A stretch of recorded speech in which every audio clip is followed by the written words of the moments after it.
Good afternoon. This is Marie from Mercy Med, and part of our diabetic education today, I want to talk about some general rules for eating.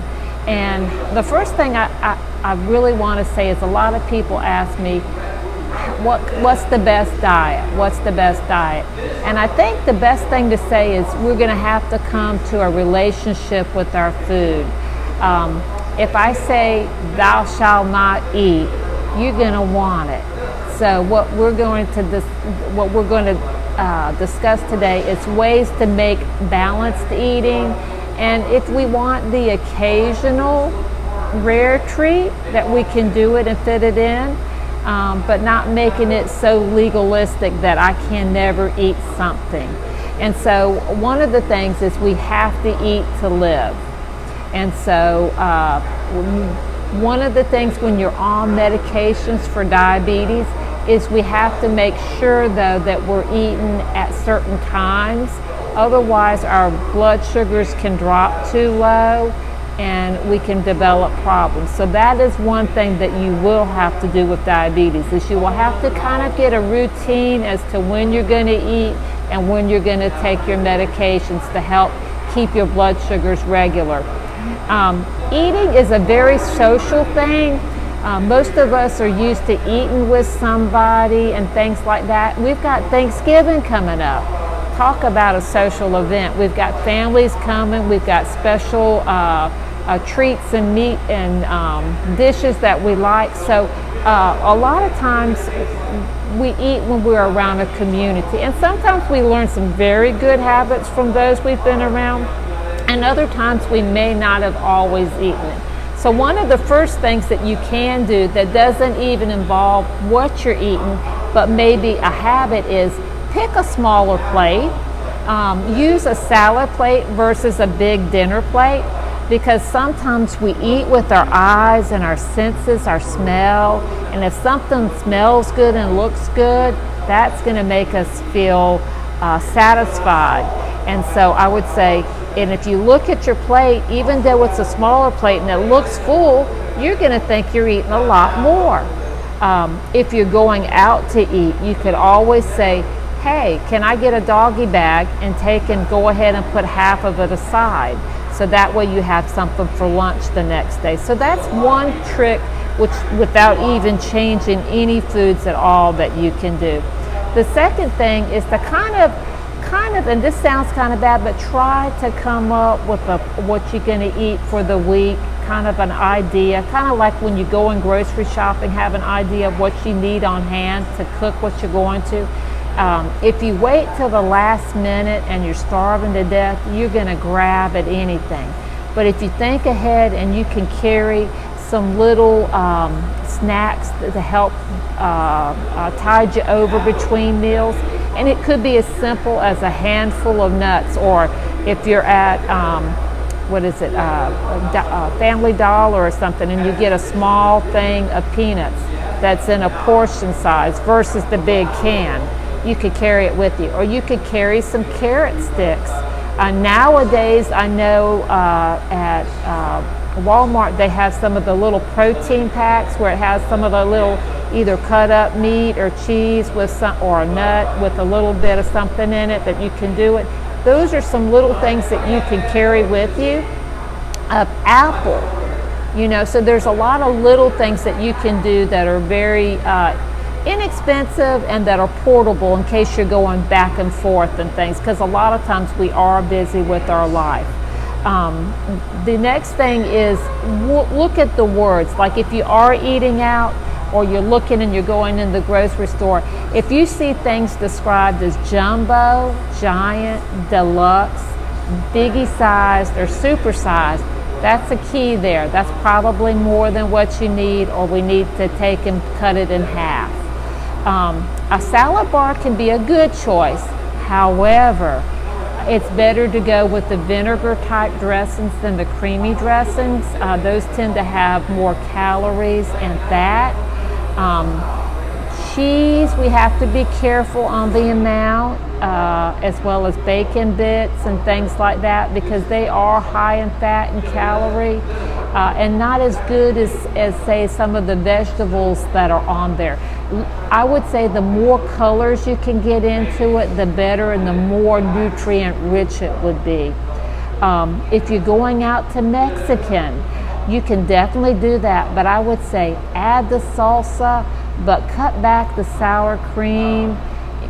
I would not overdo the guacamole. I would rather you do maybe cut a slice of the avocado and let go of the guacamole than that. It's a healthy fat, but it's the amount, and an amount is a lot of times what matters. If you're going to want a pizza, go for the thin crust. And how about let's doing up the veggies and maybe being a little bit less on the meat. So that would be some healthy alternatives to some fast foods that you can do. With your meats, if you can grill them, if you can bake them, rather than being fried and breaded, that's going to help. That's going to help with calories, that's going to help with cholesterol, and also the breading will help with your blood sugars if you're doing without that.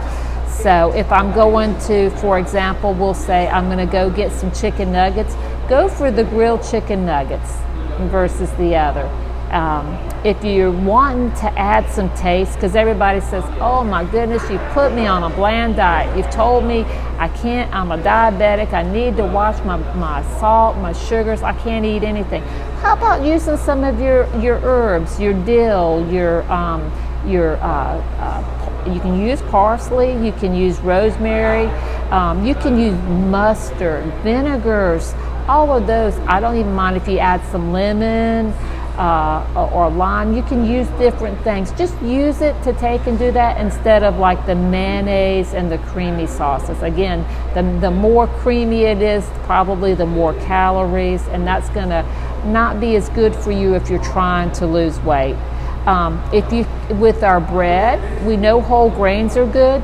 Go for the wheat bread versus the biscuit or the croissant.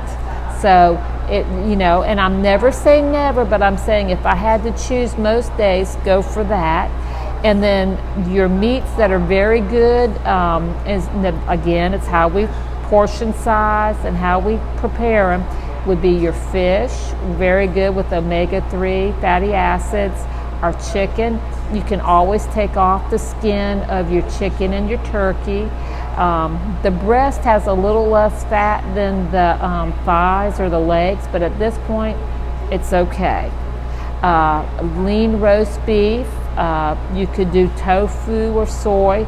Try to limit your bacon and sausage, and your shellfish tend to be high in fat. Choose foods that are high in fiber, and that's because that's going to stick with you. It's going to fill you up. It's going to be good for your intestinal tract, making things go through, and it also stabilizes your blood sugar. So your beans are a very good source. Your dry beans that you can put on, they're fairly inexpensive and accessible throughout the year. Rinse them off. You can rinse them overnight and then put them in the crock pot and let them cook during the day. Your whole grains are good. Nuts are okay. Again, nuts are good, but it's all about portion size. So just remember, a handful, not the canful. Things that are good, but you just have to watch the amount of sugar that's in them, is milk. So if you can, use the low fat or skim, and just watch the serving size of it. I would avoid the fruit juice and eat the fruit. Because the fruit juice is going to be like water. It's going to go through you. It's going to raise your blood sugar. It's going to give you calories, but it's not staying very long. But if you go ahead and eat the whole fruit, that's going to help. Your body's going to digest it and take a few calories to do that. It's going to stay in your system a little bit longer, and your blood sugars won't have the spikes that it did. And again, the empty calories would be like the chips, the candies, the syrups, the jellies. I would say make them the rare treat. It's not that you can't have them, but don't have them often. Now, we're getting ready to go into Thanksgiving. So we're trying to think of what can we do. Well, number one, plan. So If you know you're going to really want that dressing today and you're going to want some other things, so maybe in the morning I go with the more high protein breakfast. Maybe I want to get a couple of boiled eggs. That might be fine. Know what time you're going to eat. Are you going to do an early lunch or a later dinner or what? And then when you get your plate, again, make your use, instead of taking a big scoop, maybe you take a smaller scoop. If you really, really want something, instead of using the great big slotted spoon, use maybe a couple of little teaspoons. Get your taste so you feel satisfied without overdoing it. And if you can, maybe you can balance it where at lunch you get something and at supper another, instead of having them all at one meal. Another thing you can do is drink some water when you're eating, or a little bit before. The water will help fill you up, and kind of when you're eating, put your fork down between bites and kind of give yourself a minute. It takes a little bit of time for your signals to go from your stomach to your head to let you realize that you're full. And the food's not going anywhere. You can actually be talking to somebody that you're with. Again, we said it's very social. Another hint that you might have is if your blood sugar is very high, and that will sometimes happen, take and drink some water and go for a walk. Go for a walk and see what your blood sugar is afterwards. Should come down. And then maybe the next meal you focus eating a little more protein, maybe your non-starchy vegetables, and cut back on the carbohydrate or the fruit for that next meal until you get your blood sugars a little bit more in line. Remember the signs. With high blood sugar, we tend to we feel thirsty. We have to urinate and go to the bathroom a lot. Sometimes we'll get a headache. Those would be kind of all signs of high blood sugar. On the other hand, if you've cut back and you haven't been eating, or let's say you've been busy and on the road and you forgot to get something to eat, you should know the signs of low blood sugar. And that would be where you feel very shaky and nervous. You might be sweating a lot, confused, anxious. And there's a rule for that. There's a 15-15 rule. What it means is you take a carbohydrate source of 15 grams. An example would be like 2 ounces. So not even just a small juice cup of a juice if you're out and about, or 2 ounces of a soft drink, or the little tiny baby packs of raisins like you see in the bag that's got 10 of them. Those would all be 15 grams. Go ahead, take that, and then in 15 minutes recheck your blood sugar. It should be above 70. Then eat something with a little bit of protein. It might be a peanut butter cracker, a half a turkey sandwich, just something to help kind of stabilize your blood sugar. And a good idea is just to kind of keep a diary of what you're doing and when you're doing it. Try to figure out what your triggers are. What is there a reason or a certain time that you seem to have the urges to grab those bag of potato chips, or are you maybe after dinner sitting in front of the TV watching something and you're eating something even not realizing it, or you're at the computer doing your work and you just have that bag of candy there? Find out what it is that triggers you and what you can replace it with. If you're really wanting something crunchy, try to find something crunchy that you can replace it with.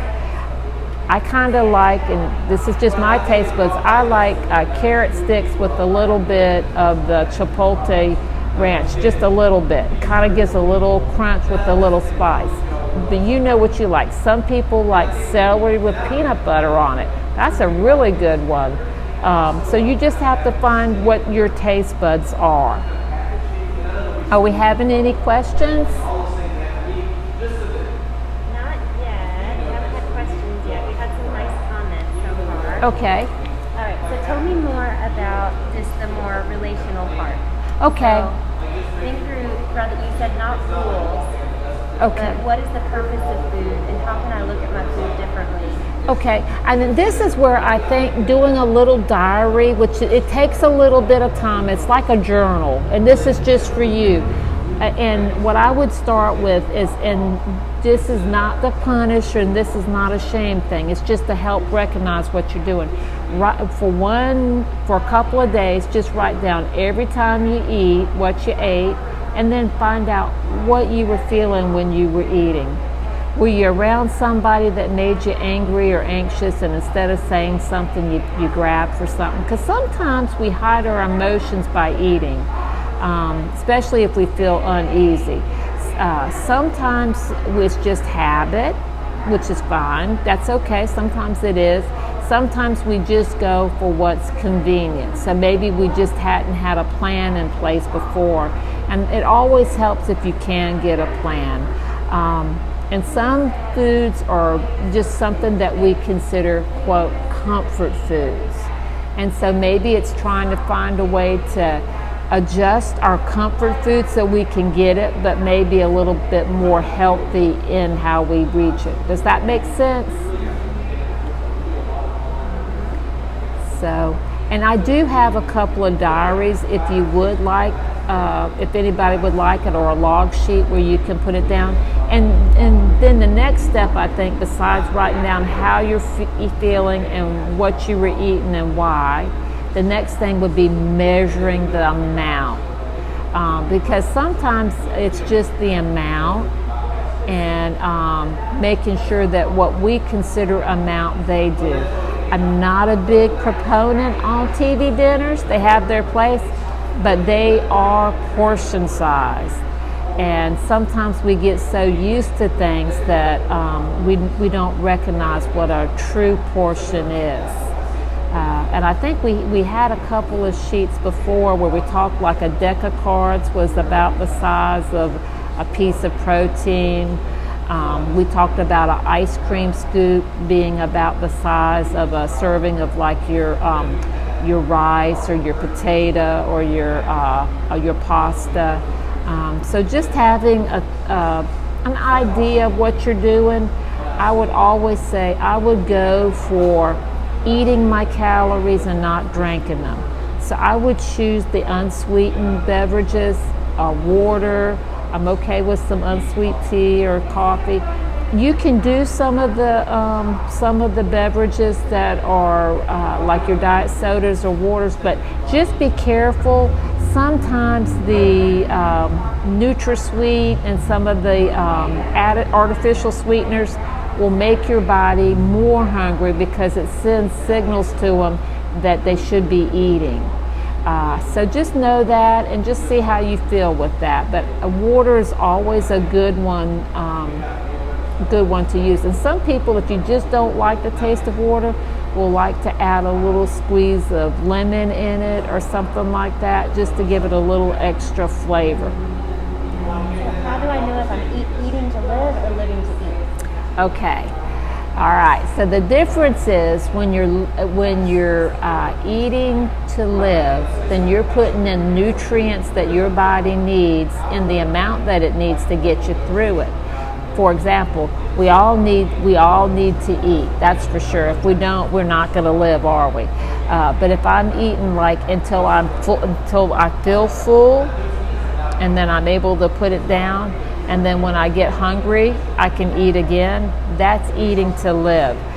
Living to eat is before I finish my meal, I've already got the next one planned. So let's say I'm eating my breakfast and I've already planned what I've got in my head. I'm already looking forward to the going down to the, I don't know where I want, the buffet, and have my plan set that I'm going to make 3 courses around it. Now, there's nothing wrong with the buffet, but you just have to know what your limit is and what you're going to do before you get there. And sometimes too much at hand can be a bad thing. We can ask and see if anybody has questions again. Yeah. Am I answering your questions okay? I would ask one more time, does anyone have any questions? Does anybody have any questions? And Well, I do have a couple. I have a couple of these if somebody is interested. It's Cornerstones for Care. It talks about carbohydrate counting and meal planning, and so it's got some helpful tips in there. You know, we had gone over some of the basics about the different food groups and the healthy plate, where we've got the non-starchy vegetables, the protein, and the whole grain. And then it'll go on to which carbs do the best at maintaining our blood sugars. And again, we were talking about the ones that have a lot of the sugar that make it go up real quick would be like the jellies, the jams, the sweets, the cakes. That's going to make your blood sugars go up real quick, and then they're going to dip down. Whereas the non-starchy vegetables don't tend to take and make that big of a rise. The protein really makes a little bit more of a rise in your blood sugar than the non-starchy vegetables, but not as much. And then the really, your whole grains and things like that, those would tend to make a bigger rise in your blood sugar than the other two. Then they've got a section on how to plan your meals. And then they've got like a little section where they talk about breakfast, a mid-morning snack, lunch, afternoon snack, dinner, and maybe even an evening snack. One of the things that they were talking about, like an evening snack, if you like something at that time, you could even do like some popcorn. Now, not the one in the bag, but the air pop, and you can.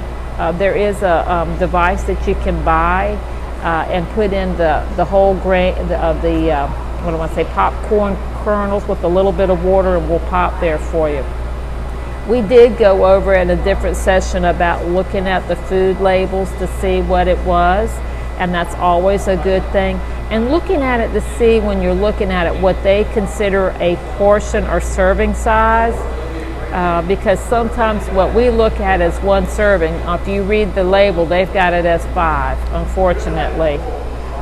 Again, it talks about portion size does matter, and they use 2 different size apples, a small one versus a large one, whereas the small apple is 15 grams of carbohydrate, the large apple is 30. And then they talk about measuring out things until you get to be really good at it. And when you do it enough, you'll get to the point like Grandma was when she was cooking, that she can do it without using a measuring instrument.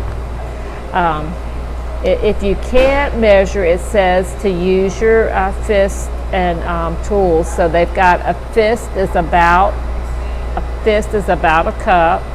Your palm equals about 3 ounces, and your thumb is about a tablespoon. So those are just some quick things, because most of us have a hand. They had some sample menus, and now I would say we're going to have a dietitian come, so everybody's number of calories will vary. It's based on your age, your activity, and your disease process is going. I would not typically put anybody less than 1,600 calorie without knowing all of the ins and outs.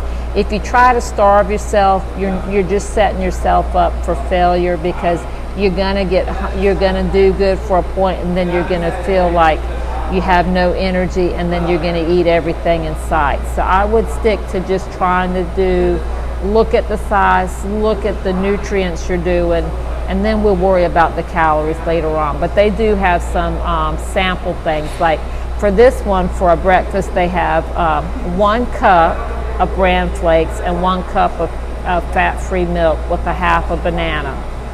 And then they had lunch, which was 2 ounces of lean roast beef, 1 ounce of low-fat cheese, and 2 slices of whole wheat bread. They used some mustard, and then a half a cup of baby grapes, baby carrots, and grape tomatoes. Ooh, that sounds good.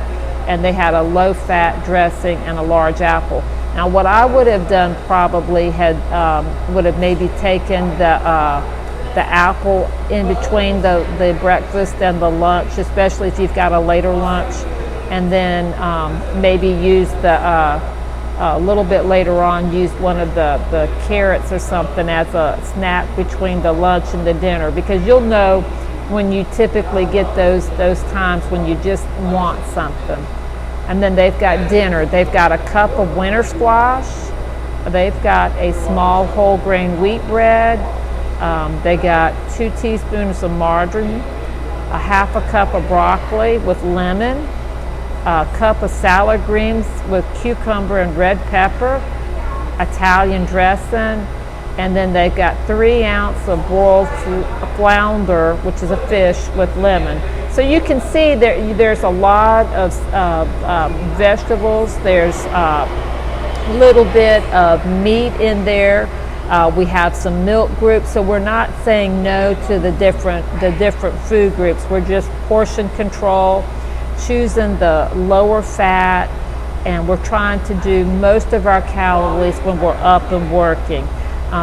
If my grandma used to have a rule, and she lived to be 94, she said we should eat breakfast like it's gold, lunch like it's silver, and dinner like it's tin, T-I-N.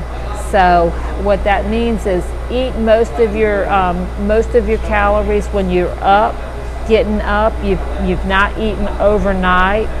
You're trying to fuel your day to go on, and then as you're working through the day while you're still up, eat a little bit more.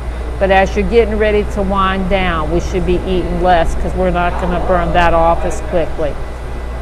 Always add exercise with your diet. And remember, anytime you can incorporate fresh vegetables that are in season, you can use the herbs when they're there. Sometimes I've got a couple that you can just grow on your kitchen windowsill and have throughout the year. Your dry beans are a good source that are fairly inexpensive. It's okay to use a canned vegetable or a frozen vegetable. If you're watching your sodium, just remember to rinse off the cans, and to try to do those without heavy creams and sauces. The creams and sauces make things more caloric. For example, green beans are a very good vegetable, but the old-fashioned green bean casserole with the cream of mushroom soup and the French fried onion rings, that's a little bit more caloric intake. So if you could do more of the green beans than the green bean casserole, that would save you a few calories there. Is that helpful?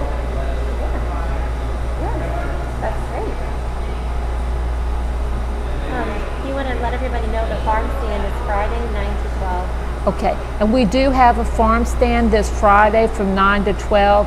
You can see that Keith has been just doing a wonderful job and has our farm over on the right side of us that's just growing. It's amazing to look at, and there's just so much opportunities to improve our diet, our health, and get some good flavors. All right, you can say goodbye. Thank you so much.